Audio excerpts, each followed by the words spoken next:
스튜디지 코드가 여기 IPS에 반영됐다고 보시면 될 것 같아요. 얘네들이 투자할 수 있는 에셋 클래스가 어떻게 되는지, 에셋 클래스에서 보면은 투자할 수 없는 대상은 무엇인지, 그 ESG를 이행하기 위해 가지고 어떤 내용들이 반영되었는지, 이게 IPS라고 이제 통칭하고, 이제 국민연금 기금운용본부에서는 이제 투자 지침이라고 얘기하고, 이게 최상위 기준이기 때문에 보고 가야 된다. 답변을 하실 때 이제 인사 담당자들도 뭐 골드만삭스 이런 걸 봤다 이렇게 얘기할 수도 있겠지만, IPS를 보고 이런 부분에 대해서 이렇게 생각한다라고 얘기하시는 게 유리할 거다. 왜냐면은 저 사람들이 그 내용을 반박을 할 수가 없을 거잖아요. 그거를 좀 저는 권해드리거든요.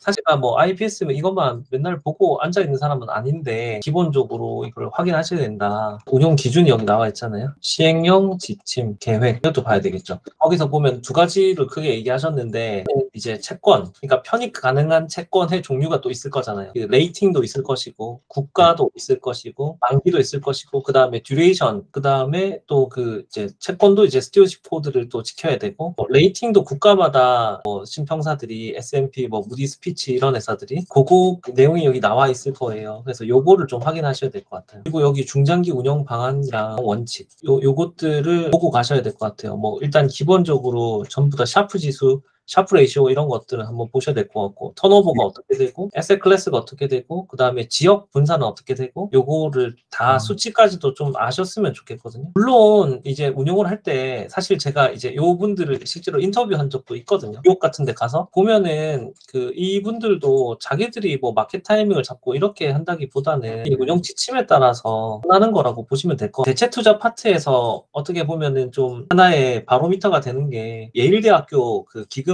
펀드 운용 케이스 혹시 알고 계세요? 그러니까 20년 동안 연평균 그 11.4% 정도면 어마어마한 거잖아요. 이걸 운영하셨던 분이 이제 데이비드 스웬슨이라는 분이에요. 여기 예일 하버드에서 채권 투자 줄이고 대체 투자 수익을 높였거든요. 대체 투자가 사실 정보의 격차도 심하고 분석만 제대로 하면은 더 수익률을 이제 최대한 끌어올릴 수 있는데, 우리도 투자 지침이 있으니까 우리가 뭐 LBO나 VC 이거 적극적으로 하지 않잖아요. 얘네들은 이제 이런 식으로 해서 이제 수익률을 최대한 끌어올렸던 거죠. 근데 수익률을 끌어올려야만 한다라는 거는 기정사실이긴 한데요. 우리나라 지금 운용 지침을 놓고 봤었을 때 이거를 이제 허용하고 있지 않거든요. 보세요. 우리나라 기금운용본부에서 LBO 했다는 얘기 한 번이라도 들어본 적은 있으세요? 안 할 거예요. 그리고 이거는 좀 문신의 폭이 넓은 게 대학교 그 기부금 펀드다 보니까 자유로울 수 있고, 여기서 이익이 많이 발생했다 하더라도 큰 부분에 이제 다수 투자를 했다라고 하면 사실 운용력 입장에서도 되게 부담스럽잖아요. 물론 여기가 이제 절대 수익 추구하는 헤지펀드는 아니지만 차용해 볼 수 있는 게, 이게 그냥 이거는 뭐 개인적인 생각입니다. 이제 뭐 위키에 이렇게 보시면은 레이 달리오, 조지 소로스 뭐 이런 사람들 나오죠. 여기 지금 보시면은 뭐가 있냐면 스트래티지스 이렇게 나오죠. 이게 전략들, 글로벌 매크로 이런 뭐 투자 전략들이 있는데, 솔직히 글로벌 매크로가 지금 되는지 잘 모르겠어요. 왜냐면 변동성도 심하고 많고 해서 디렉셔널 이 방향성도 좀 힘들 것 같고, 이벤트 드리븐 이것도 뭐 변수가 심하고, 여기서는 약간 이벤트 드리븐하고 같은데, 혹시 그 벌처 펀드 들어보셨죠? 벌처 펀드는 좀 이제 그 디스트레스된 에셋, 이제 망가진 자산 중에서 밸류에이션을 좀 잘 해서 그런 것들을 좀 더 쓸어 담는 형태. 근데 지금 아마 금리 인상이 계속 고조가 되면서 프라이스하고 밸류가 다르잖아요. 프라이스가 밸류보다 많이 떨어지는 애들이 나올 것 같아요. 가령 예를 들면은 혹시 IMF 때 케이스 스터디를 해보셨는지는 모르겠는데, IMF 때 보시면은 그때 바이코리아 이렇게 많이 했었잖아요. 바이코리아 했었던 게 뭐냐면, 그때 코스피 지수가 막 200포인트 이랬어요. 막 200 몇십 포인트. 1980년에 1월 4일인가 그때가 100포인트로 시작했는데 8년도에 이게 200포인트 상황이 안 좋았던 거죠. 거의 20년 동안 뭐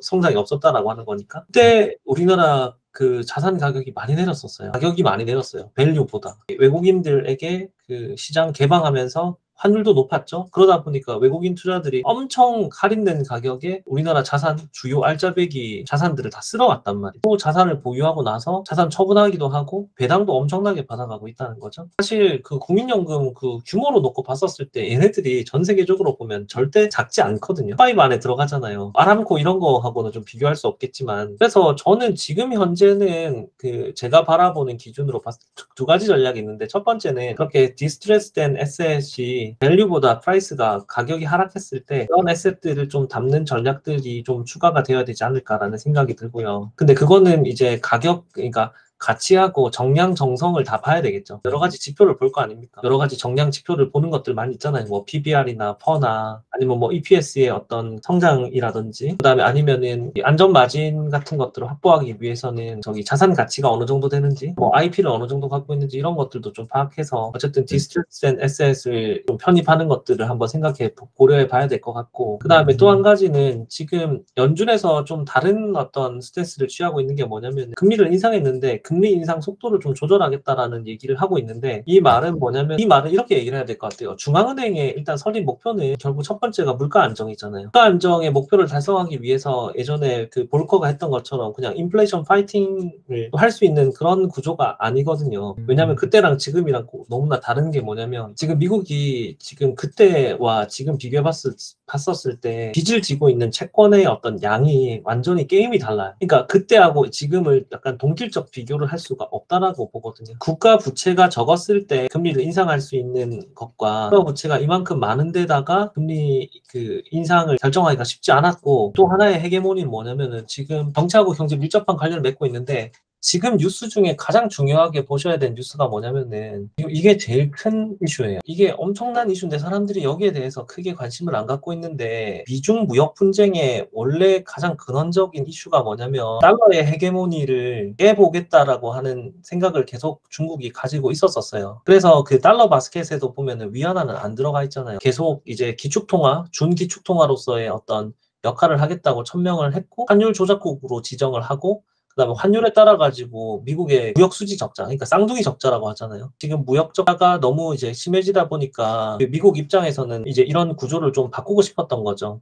근데 또 아이러니하게도 혹시 차이메이카라는 용어를 들어보셨어요? 미국과 중국이 되게 공생하는 관계를 말해요. 그 미국을 대상으로 중국이 무역 수지 엄청난 흑자를 거두고 그 흑자를 기반으로 해서 다시 미국의 국채를 사주는 그래서 미국의 최대 채권 국가가 중국이 된 거죠. 이렇게 공생관계를 계속 운영되고 있었어요. 중국이 크게 이제 성장하다 보니까 중국도 이제 미국에 한번 도전해 보겠다라고 했던 거고, 그래서 맞붙었던 게 그게 미중 무역 분쟁이에요. 그 쭉 이어져다가 CBDC라고 혹시 들어보셨어요? 커런시를 중국이 실험을 하면서 이걸 가지고 한번 우리가 결제를 확대해 나가겠다. 그리고 1대1로 정책에 따라서 중국의 헤게모니를 확대해 나가겠다. 이렇게 했던 거죠. 보시면은 더 이제 나아가서 미국이 기축통화 국가의 어떤 패권을 계속 유지했던 게 뭐냐면은 국제 결제 그 중에서도 그 원유 결제를 달러로서 픽스시키면서 기축통화의 어떤 지위를 누려왔었는데 지금은 이제 균열이 조금씩 하기 시작했다는 거죠. 근데 될지 안 될지는 아직 결론이 나진 않았어요. 결론이 나지 않았지만 지금 이런 상황이 됐다라고 하는 거죠. 그래서 지금 이게 아마 큰 어떤 그 변동성을 가지고 올 것 같고 어쨌든 이 상황에서 보세요.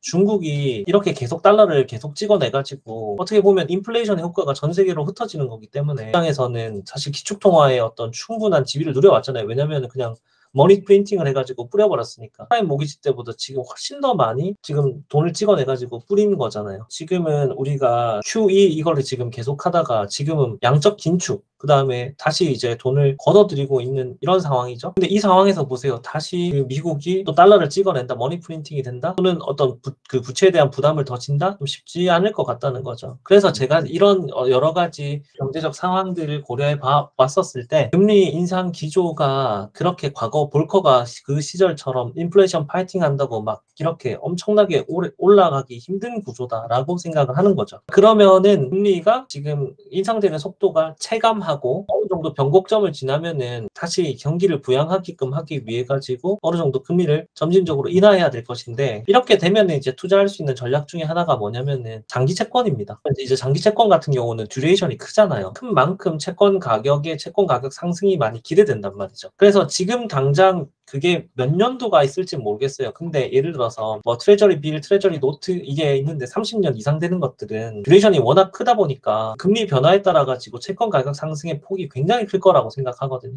그 개인적으로 이제 장기 채권 이제 투자의 어떤 그 대상으로서 주요하게 살펴봐야 되는 게 아닌가. 지금 봤을 때 굉장히 고금리를 제공하고 있는 뭐 정크나 아니면 하이힐드 이렇게 얘기하잖아요. 그런 것들 같은 경우는 리스크가 너무 크니까. 근데 뭐 그동안에 미국이 뭐 망하지는 않을 테니 그 장기 채권 중심으로 한번 관심을 가져보는 게 어떻겠는가라는 생각이 들거든요.